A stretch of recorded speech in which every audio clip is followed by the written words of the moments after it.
একদিনের ছুটির perfect destination খুঁজতে খুঁজতে আজকে আমরা পৌঁছে গিয়েছিলাম কালনা 108 শিব মন্দিরে। কয়েকশো বছর পুরনো এই মন্দিরে প্রবেশ করার পরই এই মন্দিরগুলির অবস্থান ও এর গোটা অ্যাম্বিয়েন্সটা আমাদের মনের মধ্যে এক আলাদাই রোমাঞ্চকর অনুভূতির সৃষ্টি করেছিল।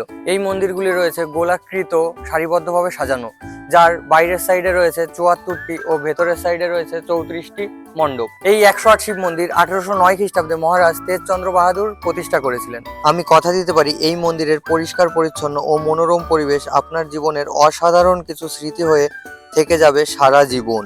আরও এই মন্দিরের প্রতি আপনার আকর্ষণ কয়েক গুণে বাড়িয়ে তুলবে এই মন্দিরের সামনেই অবস্থিত এই স্থানটি। এই স্থানটিতে রয়েছে আমাদের ন্যাশনাল ফ্ল্যাগ, ঐতিহাসিক কিছু স্থাপত্য ভাস্কর্য, 3টি মন্দির ও দারুণভাবে সাজানো একটা অ্যাম্বিয়েন্স। আর এই মন্দিরগুলির গায়ের নিপুণ হাতের কাজ দেখে আপনি অবাক হতে বাধ্য। তো বলুন কেমন লাগলো আমাদের ভিডিওটা, কমেন্ট বক্সে কমেন্ট করতে ভুলবেন না কিন্তু। আর আসার সময় আমাদের পবিত্র গঙ্গার এই যে ভাইব, এটা তো আলাদাই ছিল।